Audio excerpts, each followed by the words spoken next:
be talking. We'll try to do it each time in alphabetical order. And so we'll begin with Mr. Abbett. And we'd like to have you give a 2-minute introduction to yourself. And you'll be timed. And try to keep it so that when you see that red card go up, you'll conclude.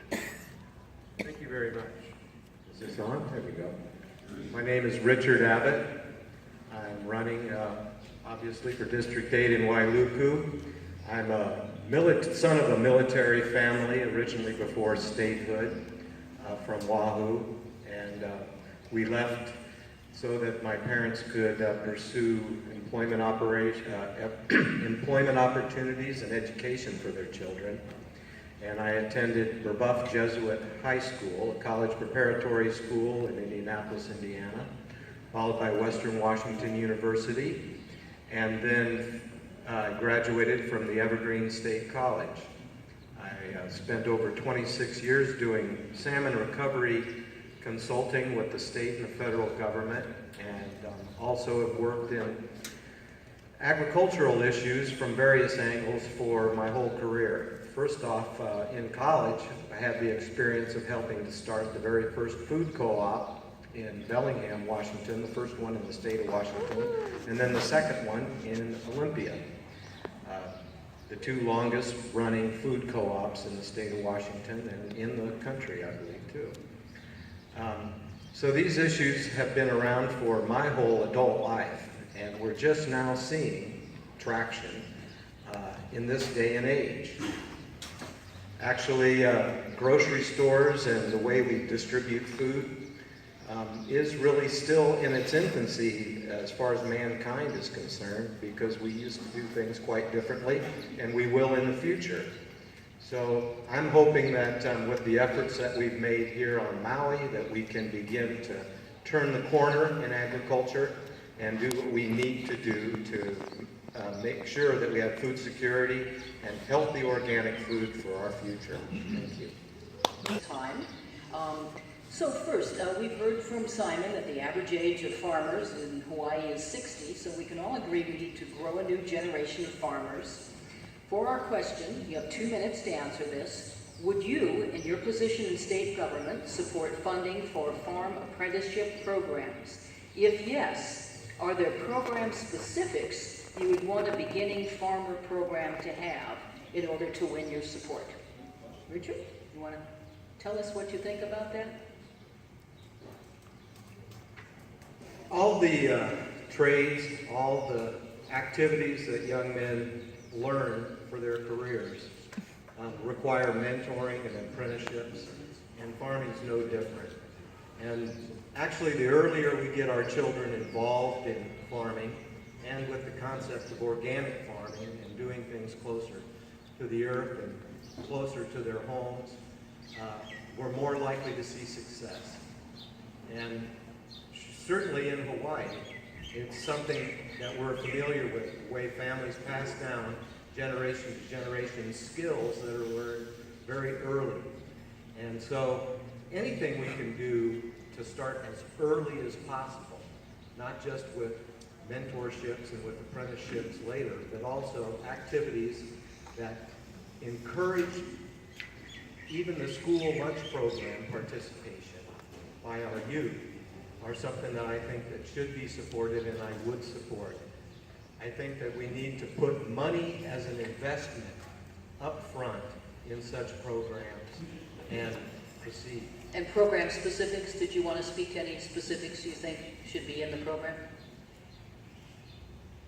Nothing specific that would rule in or rule them out. I think that a broad approach needs to be taken, and like I said, starting as early as possible, integrating those activities. Okay, Speaker Suki, 2 minutes. I think this is an issue that's far more serious than we give it, and it always has been. We live in a day right now where we see national security threats on a regular basis that all nations prepare for, and a catastrophic interruption of any of our normally taken for granted services like electricity, communications, and other things are vulnerable as a result of the situation that exists in the world today. And I think we need to move rapidly to prepare for such an event and not just talk about how we're going to be able to make a slow transition from the way we do things now to a situation where we actually have food security. I don't think we have actually thought about this seriously enough that we've even started to plan for it. And we need to do so, and I think we need to dedicate large amounts of money and funding apparatus in changing the whole culture of how we do things and start tomorrow. Thank you. Our next question is sort of along the same line. These are farmy kind of questions. It's another 2-minute question, and we're going to start with you this time, Richard. As a good starting place for meeting the state's goals for food self-sufficiency and food security, what's your position on regenerative agriculture and the nutrient-rich health of our soils? I come from a family that had several family farms in our possession that still after World War II and do not now. And I grew up with a grandfather and a great-grandfather that still did things in an organic fashion and knew how the earth worked and had an understanding from the very beginning of what they did and approached it that way.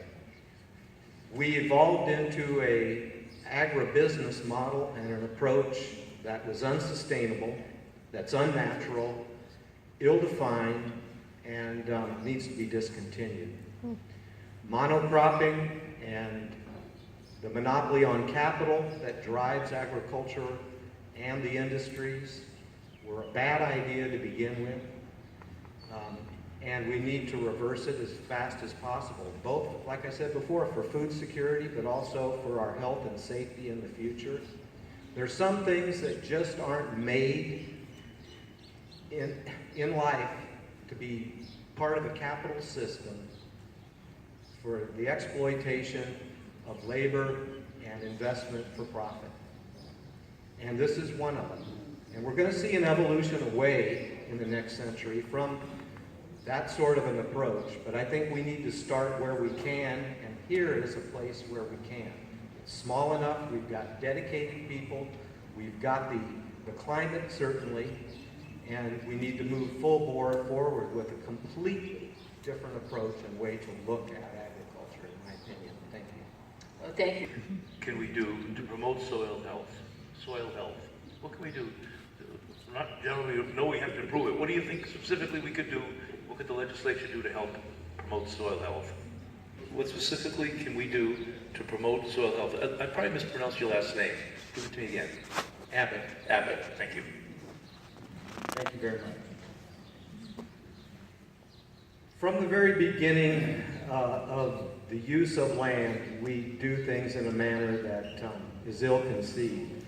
First of all, the way we clear land to prepare it to be used results in erosion of the soils that we already have that have taken a tremendous amount of time to develop.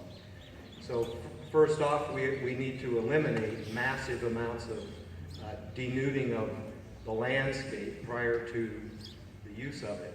And that would mean less monoculture. It would mean the scale that we plant on and rotate our crops needs to be reduced. We need to use the approach of smallholder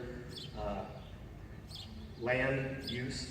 And I think just starting with that and starting with keeping everything closer to the source and utilizing what we have here and not outside fertilizers and then the reduction of herbicides and pesticides to the point where they are not used at all when possible.